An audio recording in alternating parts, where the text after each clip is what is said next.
I suppose the time has come for this. This is Flying Colors.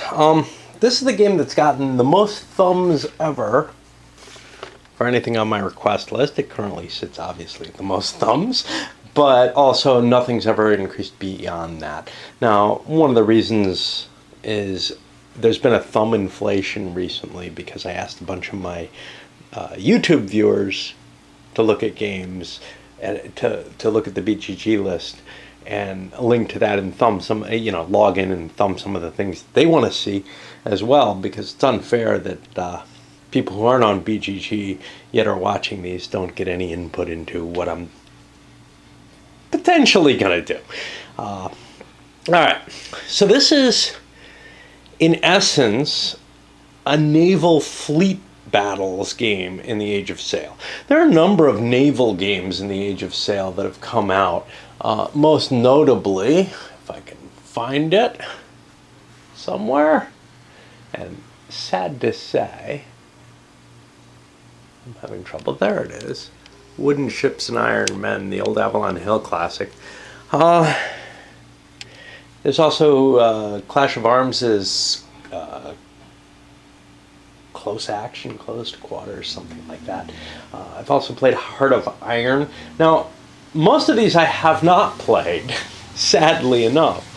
I've been very happy with something that I thought worked pretty well at a fleet level to begin with, although it didn't have a lot of scenarios. I covered that game earlier. It was SPI's Old Fighting Sail, and from what I understand, that was meant to be sort of floating the idea of putting out a boxed version of the same rules set that would handle some of these bigger battles.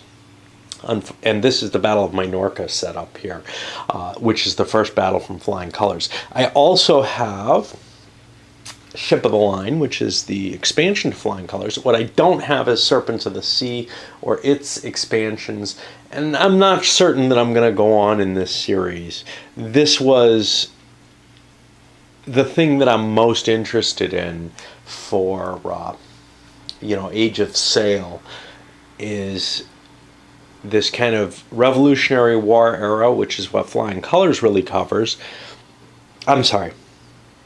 Flying Colors covers more the Napoleonic era. The Revolutionary era, I think, is covered more by Ship of the Line. The War of 1812 is covered by Serpents of the Seas, and there's a new one coming out on pre-order right now for Russian-Swedish wars or something like that. I don't know. Certainly Russian. I don't remember who against, but a focus on the Russian Navy. But these guys focus mainly on British and French collisions in that late 18th century, early 19th century era. Again, the idea here is to promote fleet actions, so things like Wooden Ships and Iron Men, which presumably deal very much in detail with the ship quality and individual ship statistics and use written movement plots, etc. All of that's being kind of discounted. There's a little bit more of a level of abstraction here, more of a concept of leadership of the fleets, which is a nice factor where you have individual leaders in the game. You still do have all the individual ships, and I posted a couple of rants about sorting this damn thing. I've got that piled up there. By the way, that's lemon water, not just one huge glass of white wine. I'm not trying to totally get drunk in order to do this. All right, well, let's start looking at what we've got and some of the rules. The rules aren't too long. They're not short, but at 24 pages, they seem a reasonable level of rules, although you have to remember that Fighting Sail does this, I think, in 12 pages, maybe 16. But this is a more detailed game, and that's actually one of the gripes I have against it, is it feels more detailed than I'd like for a fleet action. For example, every individual ship, and this affects the sorting, is named And unfortunately, the scenarios don't bother to give you stats on the ships so that you can just use generic ship counters, ignoring the ship names if that's what you desire to do. You have to actually fish out the exact ships present in each scenario. I probably would anyway, knowing me, but it does exacerbate, yeah, I make that mistake often, the sorting issue. You have no way out. You don't have an easy solution. You also don't have the information in the scenarios to help you, say, sort the ships by, firing a number of guns or something like that that'll give you a clue and make it easier to find them. Nah, the scenarios just give you the ship names and nothing else. All right, well, let's look at a given ship. We could just look at the rules where we see the rate. Now, this is really the effective rate for the game. An amount of damage points it takes before it's going to flip over.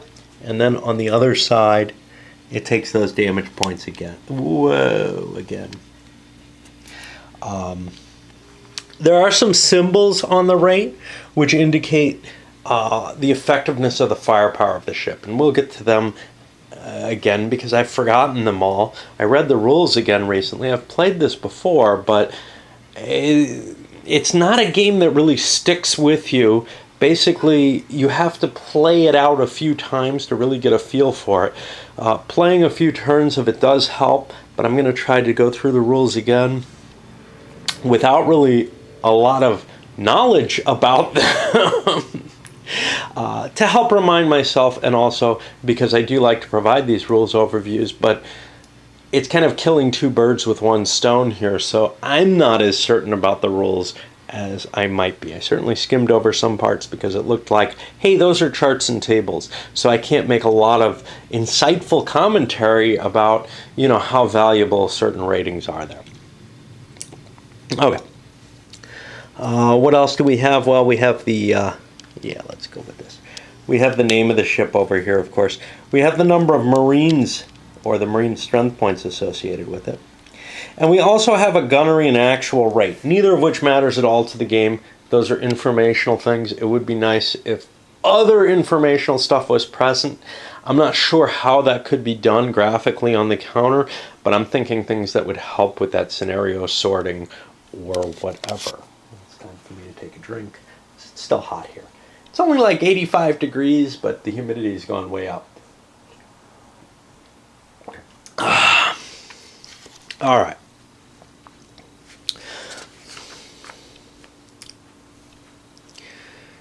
On the back of the ship counters, they have a victory point value, which is how much you get for capturing or sinking it, I guess. The color indicates the nationality. We've got blue and red for French and English here. If we go further in here, we have some others. Yellow for the Spaniards, orange is the Dutch, and there's purple for the Danes. There's one Danish scenario in the original, I think.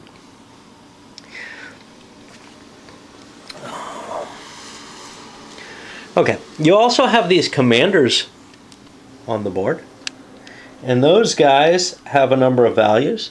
They have a command range, which is the number of hexes that they can kind of define a command if they don't define it in a more efficient manner. And then they have a command quality value, which generally it has some modification to the ship that the admiral himself is on, but in general it's the supreme commander, whoever that is. In this case, looks like it's Bing because he outranks West. The rank is up here in the corner here. Not that that's absolutely of importance because somebody is defined in each scenario as the flag commander, but that flag commander will always be the highest ranked commander. Another sorting issue and scenario issue here. It's not always clear which admiral you're supposed to use in a scenario. There are multiple copies of certain admirals. The original game was very good about this, but once you add ship of the line, adds some additional counters, and it doesn't tell you necessarily which one you're supposed to use. And of course, the original scenario might have only had one counter for that commander, so it doesn't tell you either. You can kind of extrapolate which is likely to be the sole counter if that's the case. But the original game actually tended to give you stats on the commanders, like they would say Bing 362, if there was any differentiation between the different admirals. Ship of the Line is a lot weaker in terms of providing that support. So basically you may have to guess which commander you're supposed to use in a game. And that can be a major effect because commanders are very important in this. On the back of the commander, again, there's a victory point value for killing, maybe wounding him. And then there's reduced values if he's wounded. Yeah, it's only captured or killed that you get that. Each scenario is also going to have an audacity rating for the different fleets. That essentially is meant to represent who the attacker is. The higher the audacity, the more likely they're the attacker. It gives an advantage to the person with the higher audacity, though. So overall, you know, the defender has the advantage of being in the defensive position where they don't have to maybe cause as many casualties. We've got a whole bunch of markers here. Many of them indicate hull hits. There's a turn marker but no turn record track. That's included in Serpents of the Sea. Here you're told, hey, just mark it along the edge of the map. You know, so I'm on a 1, 2, 3, 4, whatever. Oh, okay, whatever. You got hits on the sails as well. These are to indicate which side of the ship may have fired, the starboard and port sides. There's a lot of those counters. Some of the scenarios have a lot of ships. Marking if a ship's adrift or in irons, i.e. facing the wind. We get some more of these sail reduction counters here. These are to mark if a ship's out of command. You have to define commands in this. Vulnerable, I think, is to indicate whether they're vulnerable to strike. Dismasted, that's pretty clear. Command split markers are used when you define your command. You put these markers to indicate, yeah, this is one command, now another one begins here, just as a mnemonic device. Grappled, that sounds pretty clear. Fouled, again clear. There is a difference between the two. Ships can catch on fire. They can also run aground in some of the scenarios. You can see this is a pretty rich set of rules, and this is why it's there's more rules than in Fighting Sail, because it handles things like running aground. But it also handles fire combat in a little bit more detail. These are to indicate various ships have struck or been captured. And we have different nationalities for those for some reason. Full sails, obviously this is the equivalent to studded sails in Fighting Sail. Just to indicate anchored. You have a limited number of anchors in the game. Don't know what manpower is. I think that's to indicate how many troops you have on board a ship. Again, we're starting to go into a lot more detail for a supposed fleet game. And then we have these ground batteries, which will show up in certain scenarios because some of the attacks are on ports. All right, that goes over most of the little counters we have. All right, time for another sip.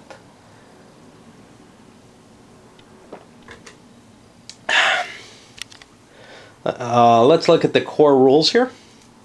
First of all, you have a wind adjustment segment where you'll kind of randomly see if the wind changes. Now, that actually is affected by which hemisphere you're in northern or southern. But I think all the battles in these games take place in the northern hemisphere. There's alternate rules to handle them in the southern hemisphere. And there should be a chart somewhere for wind adjustment, which will determine which direction things move in. And you can see it's not symmetrical, which is kind of a nice factor or feature in terms of actually covering some of the historical wind patterns. They're trying to capture them somewhat in that way, I guess. I don't think it'll work all the time, though, but in general it should be good. Command determination. So your fleet's going to have a fleet admiral and some subordinate admirals. And let's see what we got. Each scenario designates a ship as the flagship, and that's where the commanding officer will be. So, for example, the Ramillies is Bing's flagship. The admiral cannot leave his ship no matter what, unless certain aspects take place. It's been damaged to its damaged side. It's flipped over. It's taken a lot of hits. It's dismasted or it's on fire. These are all situations where it's reasonable for the admiral to leave his ship and go move his flag to another ship. Now, there's two kinds of commands you're allowed to form. You're allowed, let me take a seat because I'm getting old here. You're allowed to form group commands, which is simply any ships within the range factor. So for Bing, it's going to be 6 hexes. Now he can count that from either hex of his ship, and he can shift that, so he can go 6 hexes this way and 6 hexes this way.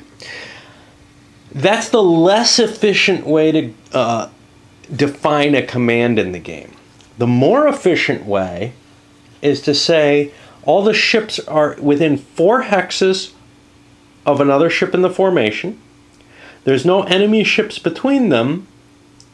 All the ships are facing in the same direction, and there has to be a commander on one of the ships. So presumably, 1, 2, 3, 4, everything in the British line, except for this ship up here, and everything in the French line could all be put under one command each.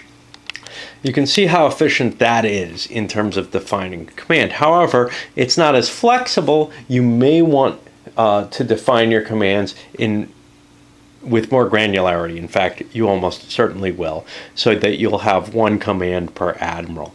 But it allows you to kind of divert. You could say, well, the French want to define a command up here to the front, and I could divide this really anywhere along here, and then another command here that I could divide anywhere here, and then these 2 ships back here with whatever I wanted from the front.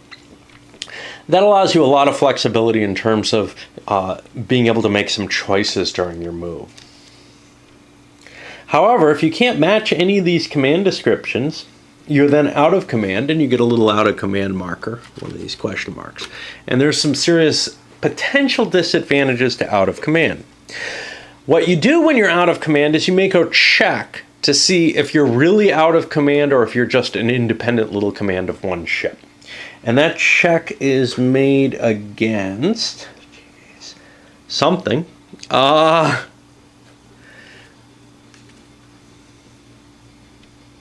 You have to roll less than or equal to the audacity to be able to function normally. Now this game utilizes 10-sided dice.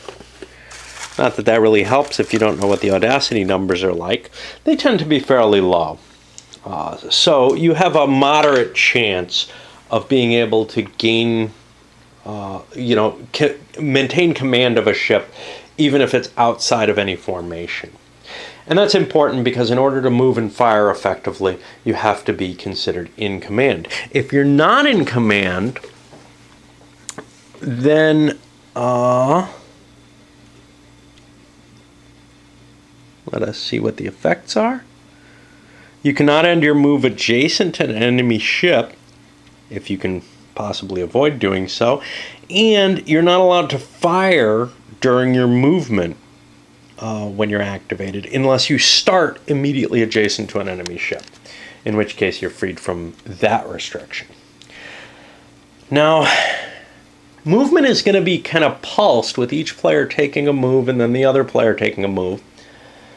There's a restriction to that, which is if I move an out-of-command ship, then it doesn't necessarily count as my move. My opponent gets to choose whether or not I have to move another ship, or he can move one of his commands, which obviously allows for a certain initiative advantage if I have a lot of out-of-command ships, when I move those, you're going to get the option to refuse to count that as one of my moves if you wish. Okay. So what about movement itself? Movement itself is going to be just based on the wind. You're running if the wind is hitting you in the ass. You're reaching if you're within 60 degrees of the wind, which is to say it's hitting you kind of, let's see how they do this. They've got this all screwed up, don't they? No, the wind's hitting here. So if you're hitting 60 degrees is going to be one hex side. Yeah, if it's hitting you kind of amidships aft, you're going to be considered reaching. And so running gives you 4 movement points, reaching gives you 5. If you're 120 degrees to the left or the right of the wind direction, you're beating, which is to say if the wind's going to be hitting you this way instead of this way. This feels, oh, I know why. It's the square to hex difference. I was going to say this feels a little less, less granular than Fighting Sail, and there's a reason. There's 8 points in Fighting Sail, only 6 in this. Okay, so that gives you beating, and you only have 2 movement points in that case. And if the wind is directly coming across your bow, then you're taken aback and you'll have no movement points. Now this can be modified. Small ships, if your rate is 5 or 6, and that's the actual rate of the number here, not, well, it's the game rate, the effective rate, not the actual rate of the ship. So this is a 3rd-rate ship with 64 guns, but it counts as a 4th rate for the game, just because, you know, they want to say, well, that's how it sails or whatever. Anyway, if you're a smaller ship, you're allowed to add 1 movement point to your allotment during activation if you're not dismasted. Now, if you declare this at the beginning of your activation, you can't withdraw it once you see what starts to happen from it. You can also drop or raise full sails at the start of your movement. You might end up beginning the game in full sails. If you have full sails, you are able to move a little faster, but you take rigging damage more easily. Once you take 6 rigging hits, you can't raise full sails. It's a modifier to the results when your rigging's targeted. And it adds to your movement +1 when beating, +2 when running, +3 when reaching. So it's got a significant effect on movement here, more than it does in, say, Fighting Sails.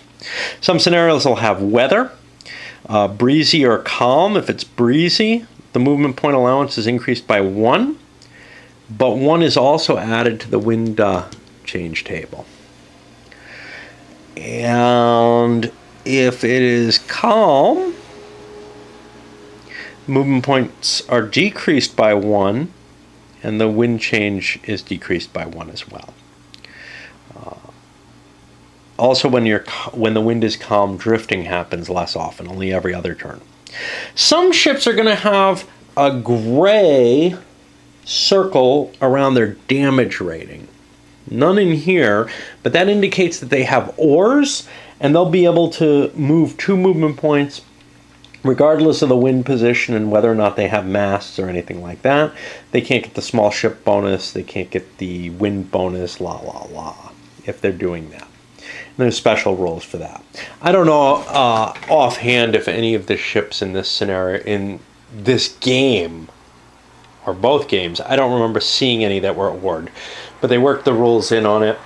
Perhaps there are, maybe some of the Spanish or Dutch ships are, I don't know. Okay, so how do you move? Always the most complex part, you would hope, of a sailing ship game. Like I said, there's no plotting in this one. What you do is actually kind of similar to Fighting Sail, except you have no orders. You move forward. Bang. That's going to cost you a movement point. You have other options, though. You could wear, where you turn your bow, where you turn your ship without moving the bow through the wind. Now, you expend a movement point, and then you're allowed to rotate your stern left or right into an adjacent hex. So I move, and then I'm allowed to do a turn. The cost for that is based on what I'm doing in terms of my sail. If I'm reaching or running, it only costs 1 movement point, but if I'm reaching... Okay, if I move from reaching to running, it costs 1. If I move from reaching to beating, it costs 2. Any other change in direction will not cost any movement points, okay? So, unfortunately, I don't think that's covered here. Oh, yes, it is. Good.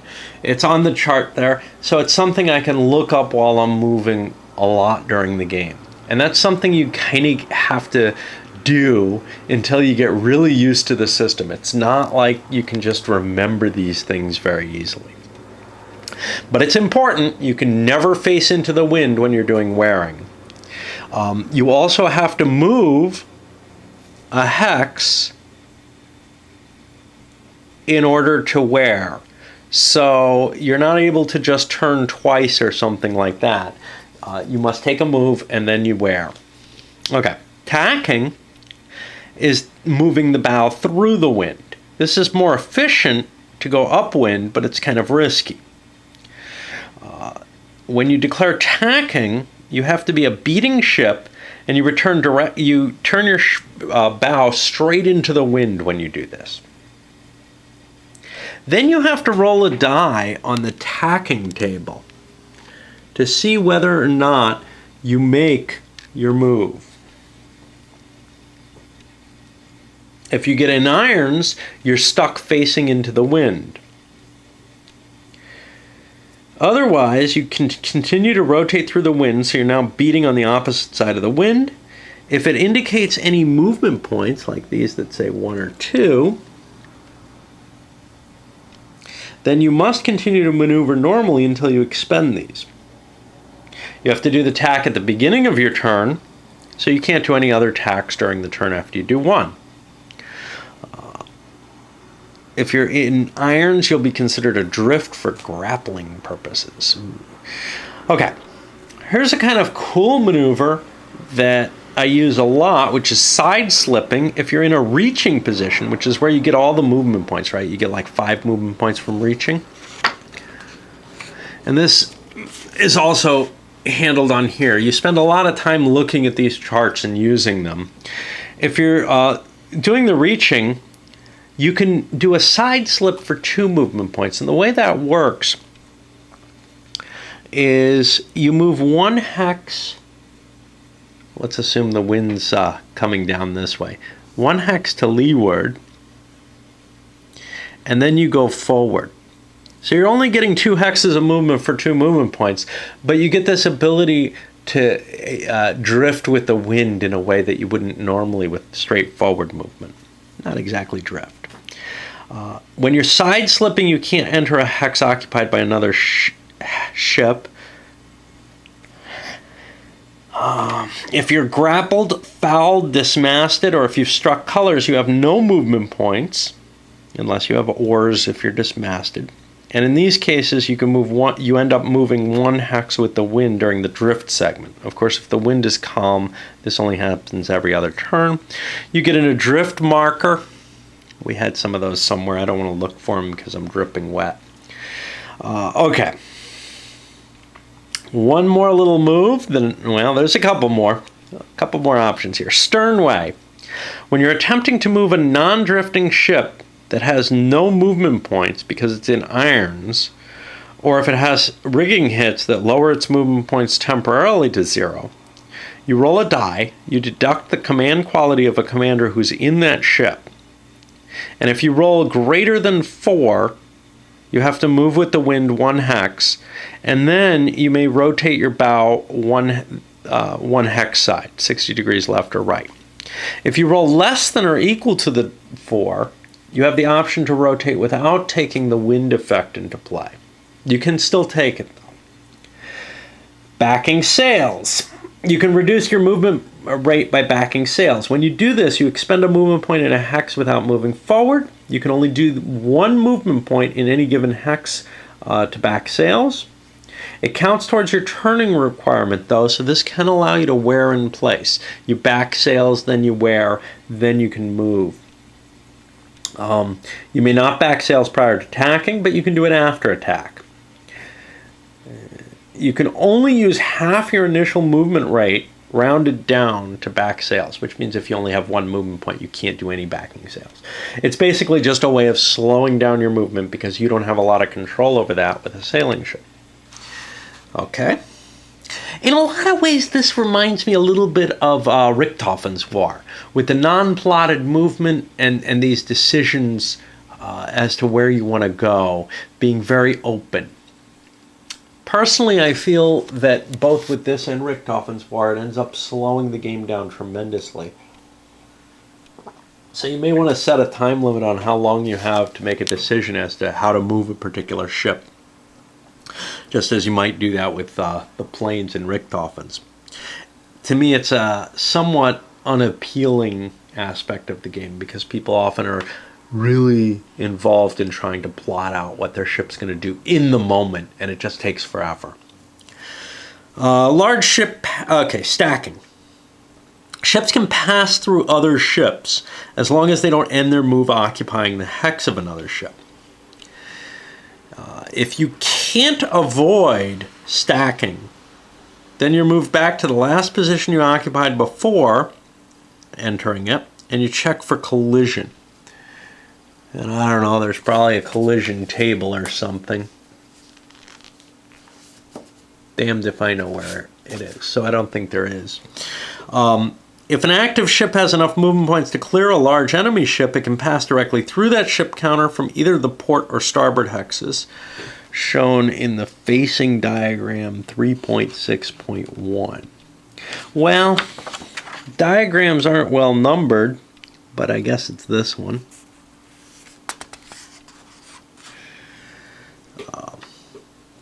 Once the bow moves clear of the enemy ship, then the active ship may turn without restriction, and that can clear it. It can change facing while its bow hex overlaps one of the hexes of the enemy counter, but where this will result in the active ship turning onto the inactive ship's rake line, this constitutes a pass-along, which opens up all kinds of other crap. And a lot of the game is that way. There's a lot of crap in here. To make it more detailed and realistic than, say, Fighting Sail is, frankly, it feels like too much for this fleet action, but whatever. Small ship pass-through works about the same way. Now, there are smaller ships in the game. I don't have any, I don't want to look for them, but they're basically one hex ships. They look just like these ships, except they're the size of one of these counters instead. And in fact, Serpents of the Sea has, as far as I understand, nothing but one hex ships, because it's covering the War of 1812, where you're not dealing with ships of the line. This game concentrates on ships of the line.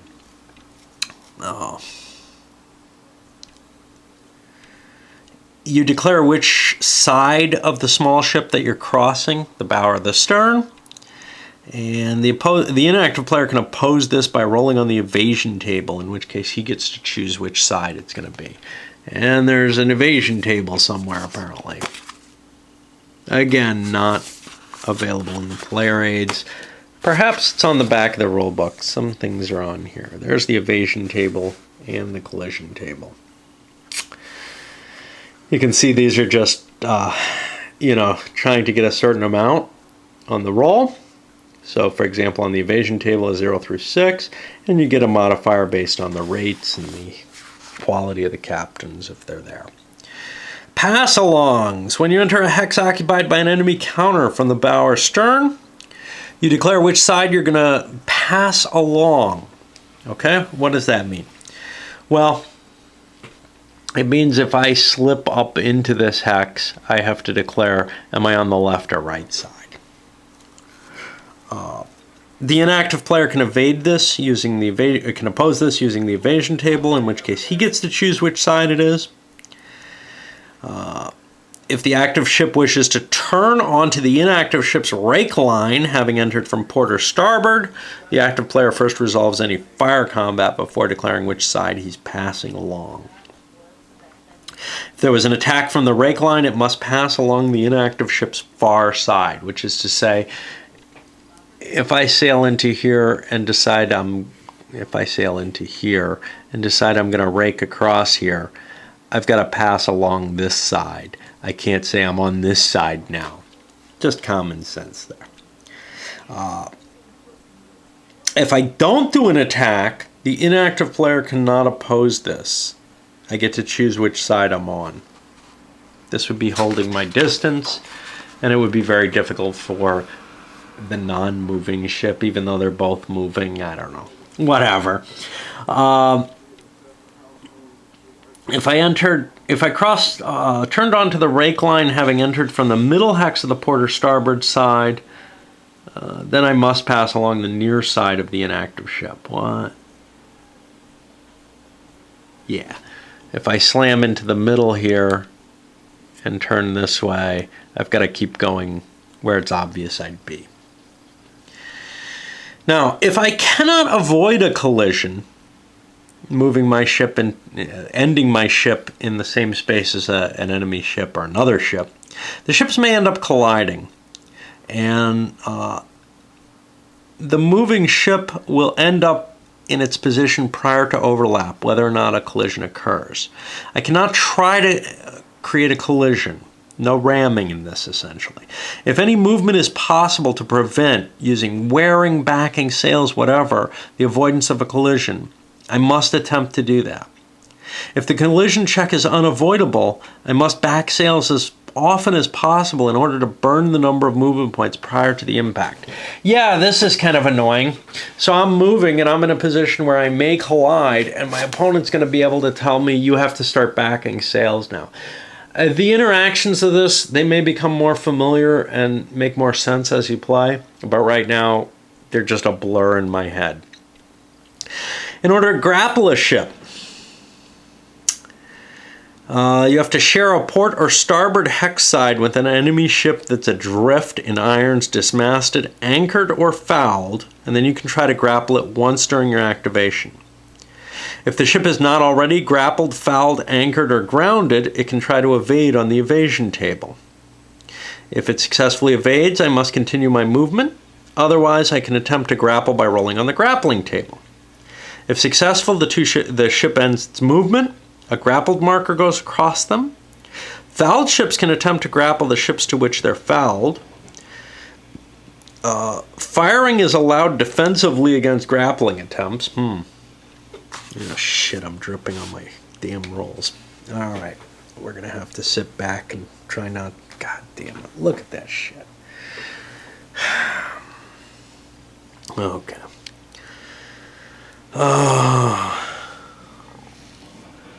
Ships that are fouled or grappled cannot move when they're activated, but they can attempt to disengage. If they remain fouled or grappled at the end of the turn, they'll drift during drifting, presumably together. When activated, a grappled or fouled ship can attempt to cut free. They have to roll on the disengagement table, which I guess is over on the back of the rolls again. Down here, simple, success, fail, with some modifiers. In some scenarios, you're allowed to anchor. You may start at anchor in them. If you're anchored, you get some bonuses on the hit result table. You have to declare a drop anchor at the start of your activation. And yes, most scenarios don't allow this. So let's just skip it until we get to one that does, because I'm not going to remember all these rules.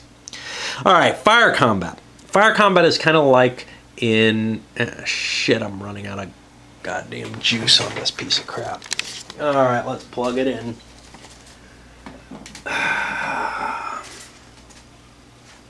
Yay.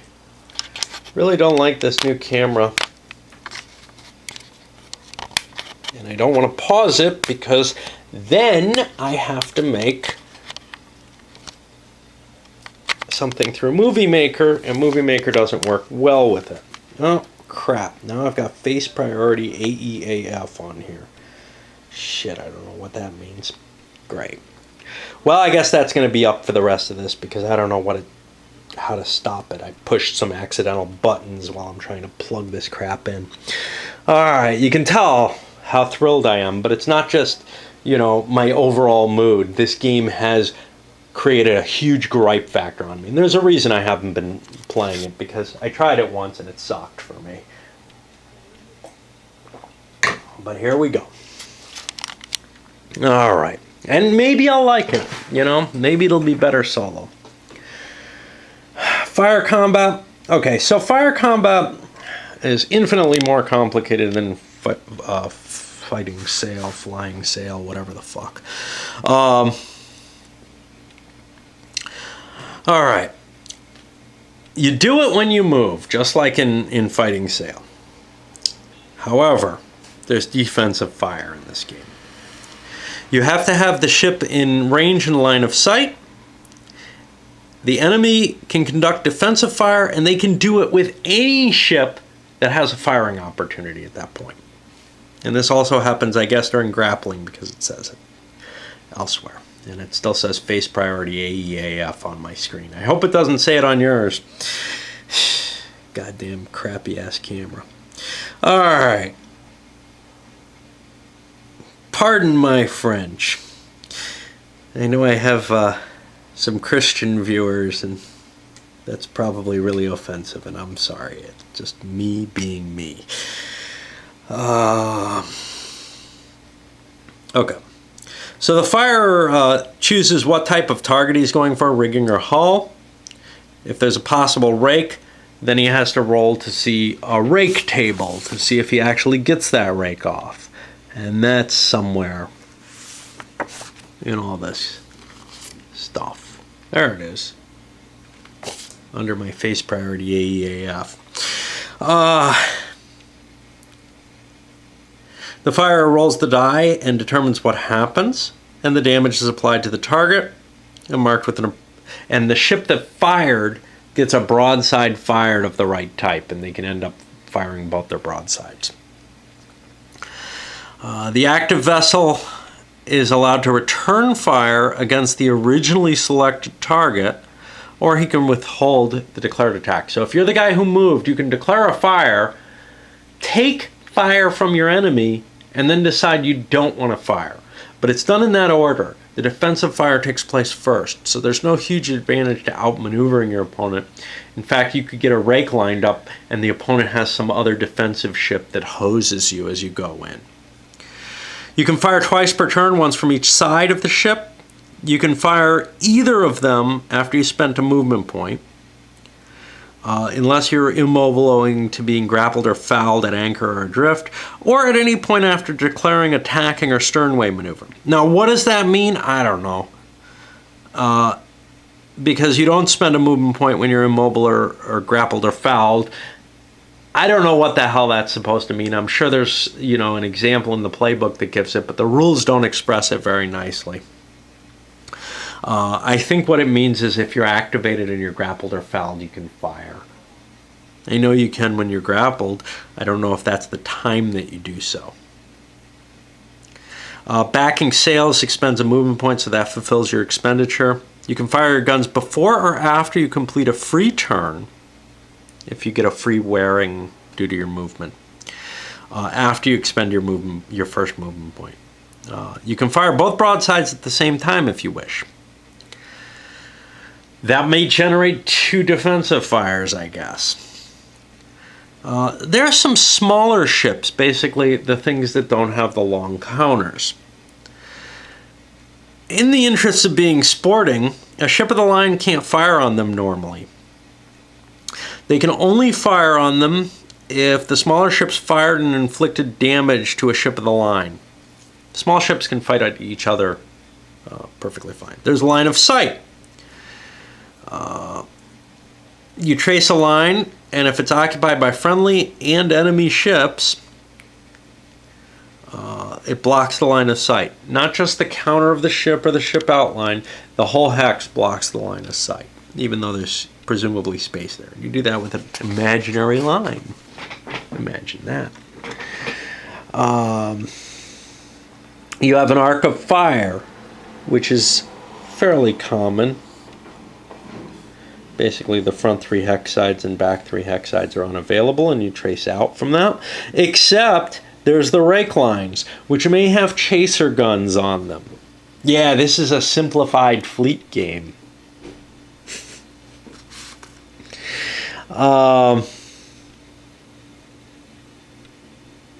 And there's also pivot guns for some of the smaller ships. If your target's outside the arc, you can't shoot. We'll worry about swivel and pivot guns, which only show up on T-rated ships and oared vessels if we see them come up, and I remember the rules when we come to them. I'm not going to worry too much about them. But there are chase guns on anything that's got a relative rate of G or higher, which includes all the ships in this scenario and pretty much probably almost everything in the game. They can fire at targets that lie on their rake line. Now, this is an optional rule. By firing their chasers, they roll a single die and compare it to the result of the range between the 2 vessels. If it's greater than or equal to the range, then a rigging hit is scored. It's modified by the audacity of the firing ship and any firing modifiers due to initiative cards, which we don't have. They're in a rule for Serpents of the Sea. No other modifiers apply to chase guns. If the range is 5 hexes or less and an unmodified 9 is rolled, then a second rigging hit is scored. Firing chase guns does not expend a broadside, but bow and stern chasers can only be fired during a ship's activation, and they may not be used for defensive fire. Wind affects the ability to fire. A ship firing with the wind gets some kind of bonus. I don't know what. It's on the charts. So you go through, you pick your target. The defensive fire interruption will take place where they get this whole sequence inside nested. There's only one level of nesting. There's no defensive fire against defensive fire. You count how many hexes you're firing away. The maximum's 10, unless the ship has its rate in a red circle. I don't see any here. Those are carronade-only armed ships. This is too early. This is like 1856 or something, I think, for carronades to exist. But later we'll see some. They'll have a maximum of 5 hexes. You determine what type of attack it is. Is it a full broadside or a partial broadside? That's basically a matter of if you're screened by another ship or if your facing is such that you can only get a part of your ship aligned on it or something. Yeah, if the ship's not fully in your arc. So this guy's arc goes out to here. He could fire a partial broadside at this ship because only half of it's in his arc. He could fire a full broadside at any of these, assuming you wanted to fire at that range.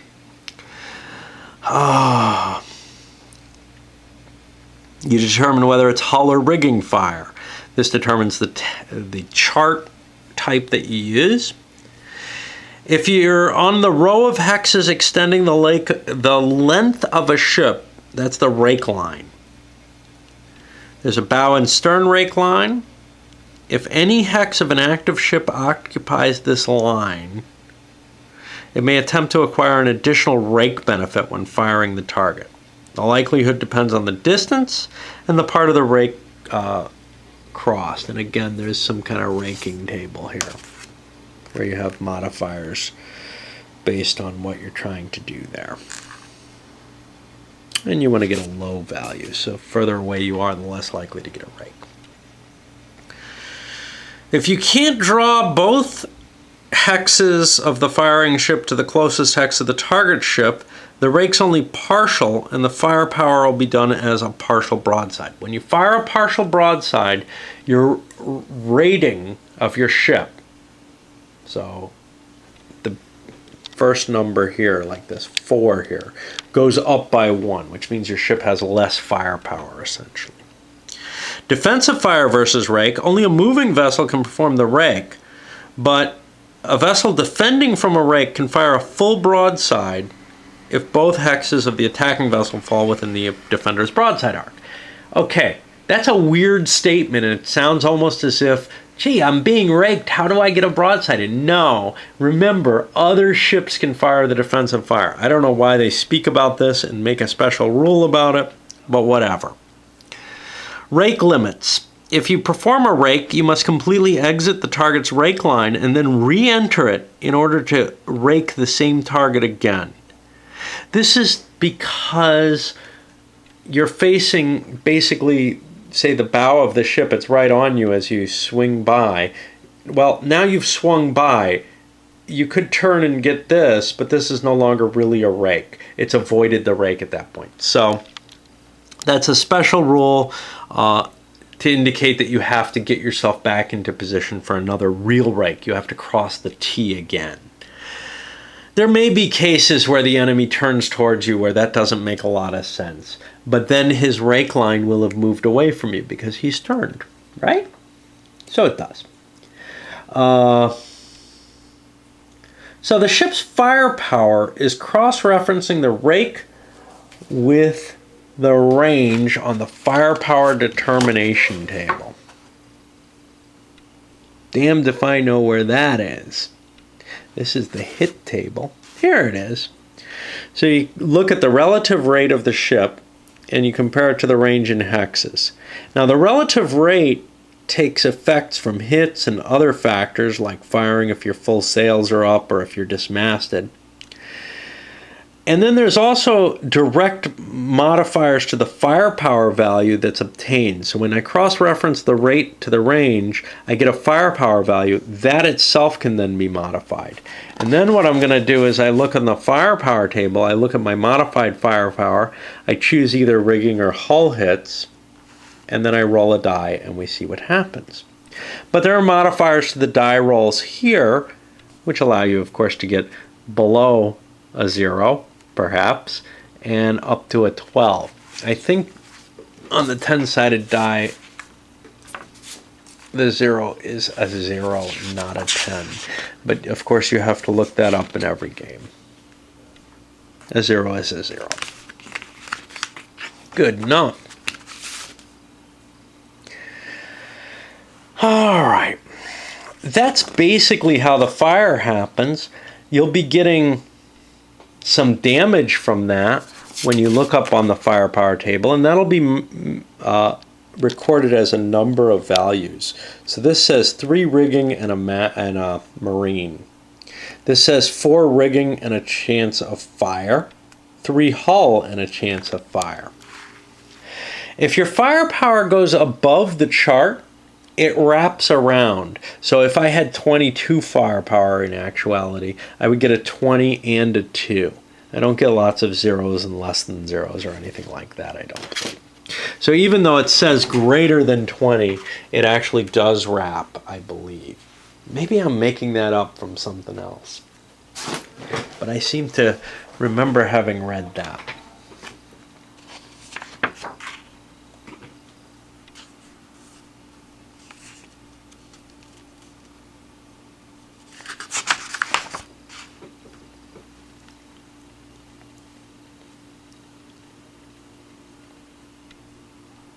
No. If the modified die roll goes above 12, it wraps around as an additional die roll on the unselected target type. So yeah, that's right. I forgot about that. So ignore what I said. Your firepower goes above 20, you're on this chart. But if you roll more than a 12, let's say I'm doing hull attack, here I'll do 3 hull and a rigging on a 12. Let's say I rolled a 15 somehow. I would do 3 more here, which would do 2 rigging. It would switch from the hull to the rigging. So I actually switch the type of damage that I do. Alright. Marine, okay, what is the effect of damage? So marine damage can never drop a ship to less than 1 marine contingent point. if you're doing point blank fire, you get +2 firepower modifier against the target. That's probably included. You also do double marine damage, and fire of this type will always be a full broadside. You might be able to get a rake this way. Grappled or fouled fire. If you fire upon a vessel to which you're grappled or fouled, you get that +2 firepower bonus, but it has to be into the hull, I believe. The position in which they're grappled or fouled may affect partial broadsides or rakes in that line. Carronades are going to be a special type of weaponry. They're marked by the circles on here. That's all specified somewhere that I skipped over. If a ship has a symbol printed underneath its relative rate, a yellow symbol indicates it's an overgunned first rate. A white symbol indicates that it's heavily armed. A black symbol indicates it's lightly armed. These are all modifiers to the table here. A symbol that I missed here. A red symbol indicates that the ship has primarily carronades and is limited to 5 hexes. A hexagon indicates that it carries a substantial carronade battery in addition to long arms. A square symbol indicates that this supplemental carronade battery is exceptionally heavy, like the Constitution. And good luck remembering all that. Unfortunately, where it talks about carronades, it doesn't tell you any of that. But there's an assumed carronade on here, I guess, which is British fire at range 3 hexes from 1779 onward is +1. We see some of them get better, so square rate, that's the symbols in there. So the symbols are actually covered here. It does not matter if you're primarily a carronade ship.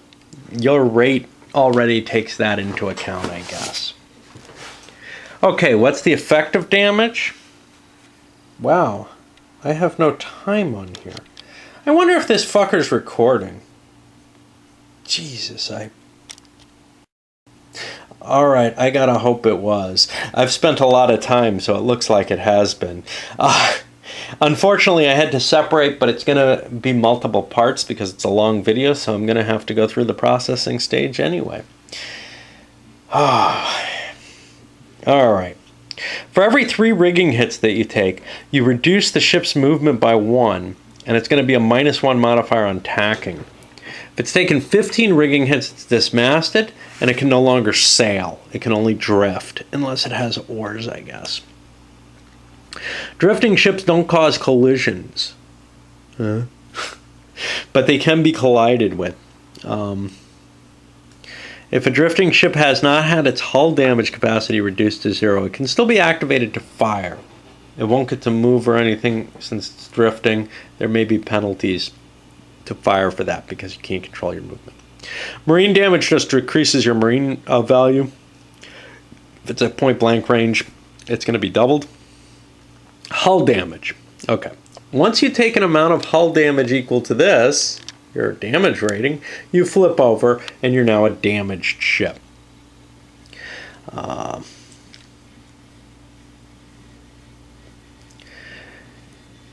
Other damage sustained is carried over in full, but the hull damage is partially carried over, and that's stated somewhere. Any excess hull damage is going to be recorded as carryover. Okay, great. The damage side gives reduced attributes, relative rate, marines, etc. And every 6 hull hits increases the ship's relative rate by 1. But that's already accounted for in the damaged rating. So when you flip a ship, losing those hull hits doesn't change things.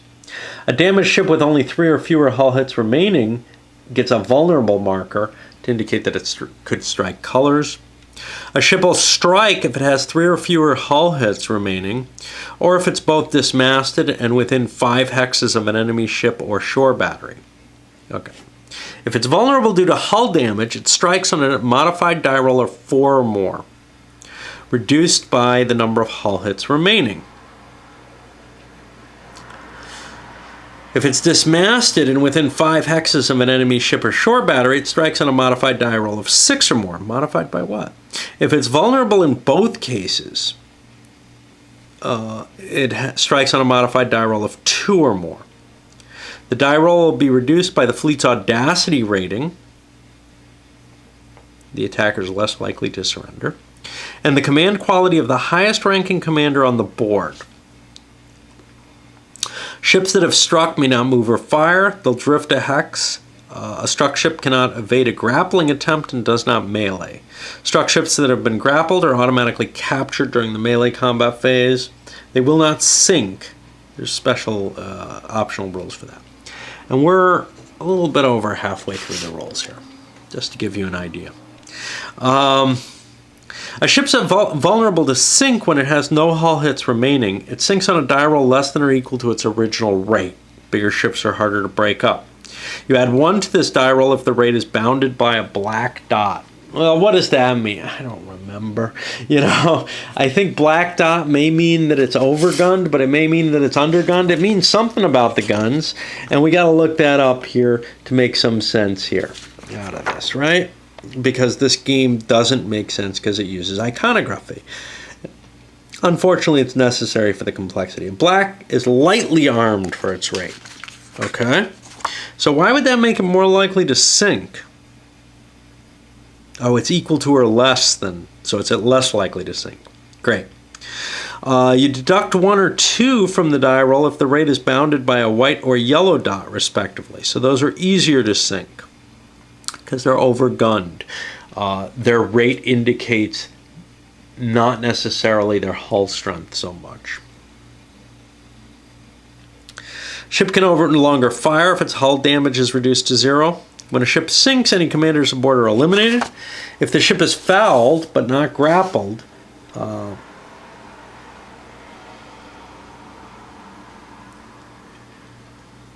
if other ships are fouled with it, they end up dismasted. The ship has not gone to the bottom. It's just an unreliable vessel. It's a floating hazard at this point. During combat, you might get an asterisk result, which means a fire is started on the target. You roll a die. If the result is less than or equal to the number of hull and or rigging hits sustained in that attack, the ship's caught fire. It'll never ignite on a 9. During the ship fires segment of the ship status phase, we don't really remember the ordering here. I didn't look at the sequence of play. You check the status of the fire by rolling on the fire table, which may be here. Nope, guessed the wrong place. Too many charts in this game, it's supposed to be a fairly simple game. So you make a roll here on the ship status segment to see how much additional damage it takes, and it may become extinguished. Great. When a ship's dismasted, damaged, or on fire, the commander can try to transfer. He has to make a check of some sort. He rolls a die, adds the fleet audacity. If he's greater than or equal to 7, the commander can leave the ship, and presumably just goes to another ship. They don't give any rolls for commanders floating at sea in little longboats or anything. When a ship's got a commander and it takes damage, including melee and fire control, but excluding chaser fire, you roll a die for each commander on board the ship. On a 9, the commander is wounded. He gets flipped over to his wounded side. His ratings are reduced. If he's wounded, you roll another die. If this die is less than or equal to the side's audacity rating, the commander's been killed.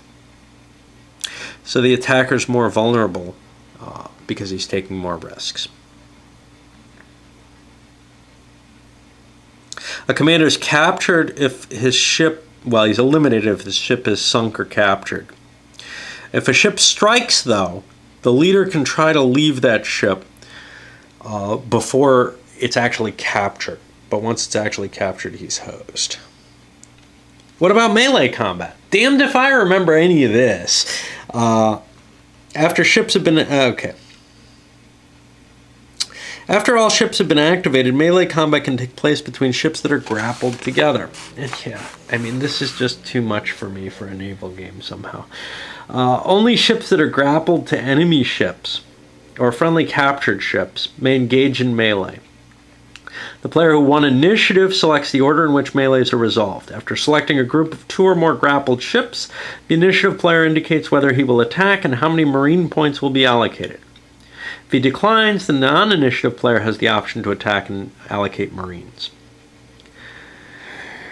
And this is always a painful situation, even in other games too.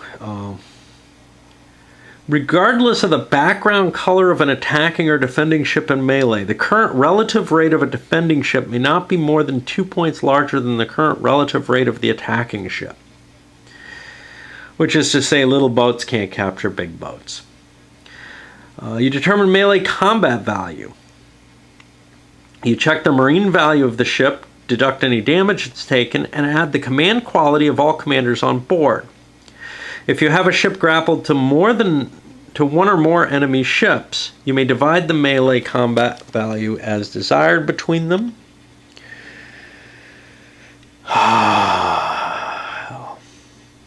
At least 1 point must be assigned to each attack, or the enemy automatically captures the attacking ship. If 2 or more attacking ships are grappled to a single defender, all the attacking ship's melee combat values are totaled into a single value. Yeah, none of this is making any sense to me either. If 2 or more attacking ships are grappled to 2 or more defending ships, the attacker indicates how he will allocate his marine points. Marine points on defending ships are not allocated. They remain with the ship to repulse any attack. Okay.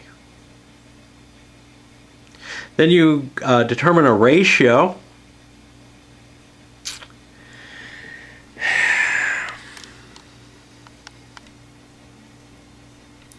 And this is going to be the number of dice rolled by each side in determining the victor in melee. The defender always gets 1 melee combat roll, regardless of the number of points available.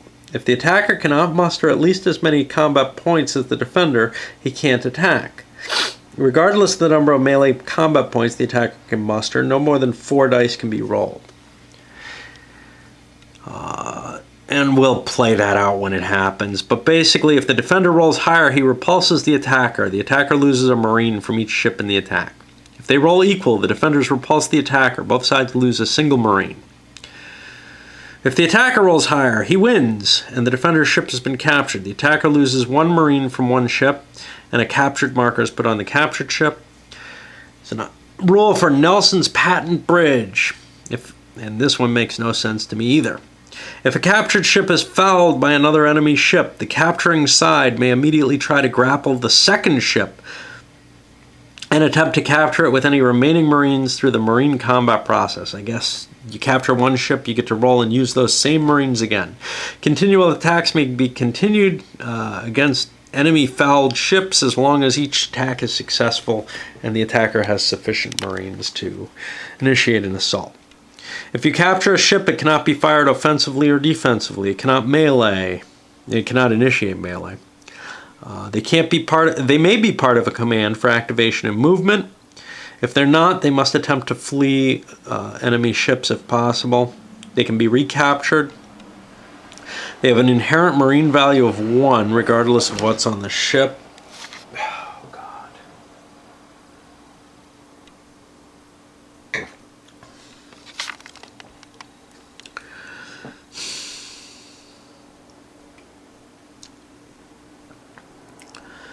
Recaptured ships are the same as if they're captured. They no longer can fight, basically. The game ends after a certain number of turns, or if a fleet breaks. And the victory points: twice the victory point value for capturing, the victory point value for sinking, half the victory point value for damaging or dismasting, and the killed commanders are the victory point value. Undamaged ships that sail off the map edge are considered damaged for the side with the lower audacity. The side with the higher audacity is the attacker. If his ships flee, he's going to suffer a victory point loss there, I guess, is what it's trying to say. Victory levels. If it goes through the last turn without a side breaking, you look at the victory point total. Whoever has the higher total gets a minor victory. On the first turn that a side loses a vessel, sunk, struck, captured, or sailed off the map edge, and each turn thereafter they make a break-off table roll. I guessed right. And you check based on the number of number of ships, the audacity rating, the quality, and you see if the fleet breaks or not. If the fleet ends up breaking, the non-running fleet gains a substantial victory. Both sides could withdraw simultaneously, in which case you use the victory points for a marginal victory. If a fleet loses all its commanders, it automatically breaks, but the opposing fleet may also break.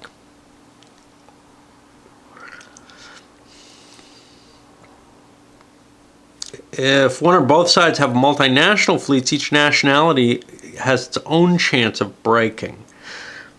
But they use the noted fleet admiral and combined lost ship ratio regardless of nationality. I guess the one admiral for the entire engagement is what they're trying to say. If either nationality breaks, the entire fleet breaks as well, unless otherwise specified. Okay. We got a bunch of optional rules that I don't even want to talk about. Maybe we'll see them when we get to the scenarios that have them. Things like end of the world. The map can extend. That makes sense. The only way that you're forced off the map is if there's ships holding the other side of the map anchored. So this ship could not be forced off the map by forward movement of another ship. It's the other ship that ends up off the map. Limits to anchoring only twice per scenario because your anchors would run out then, and limits to facing changes for it. Grounding, not an issue in the first scenario. We'll worry about it if it comes up. Towing. Small boats can be towed. We don't have small boats in this scenario. Restrictions on defensive fire. Or maybe different rules on them or something. The non-moving player can choose to fire any one broadside at the activated ship after it's expended a movement point, or during attack or sternway. So you don't have to wait till your enemy fires to fire defensive fire. I like this. The defensive fire may attempt a rake when it occupies a moving ship's rake line. This does not negate core defensive fire mechanics. This is just an additional defensive fire mechanic that you can shoot at ships as they move. I like that. However, when firing upon a moving out-of-command ship, that fire is offensive. So the out-of-command ship is allowed to fire defensively.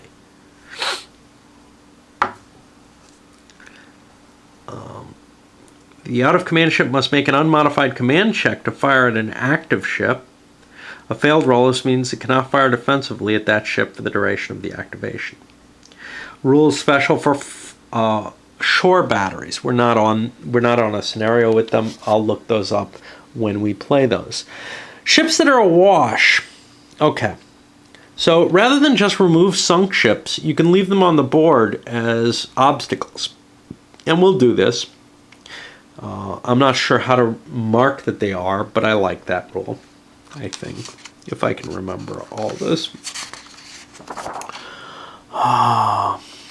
Okay, then they have rules for the special cards that come with Serpents of the Sea. I'm not going to touch on them at all. I have no way of discussing them beyond, hey, I read these rules and we're not going to use them, so it's no deal. Ship duels, we don't have the duel map. That comes in Serpents of the Sea, so we'll ignore that as well. They're just additional rules for that. Then they give scenario alternatives and tournament play. Well, I was hoping to be able to start playing tonight, but I don't know if I am. I'm really frustrated and tired by going through that rule set.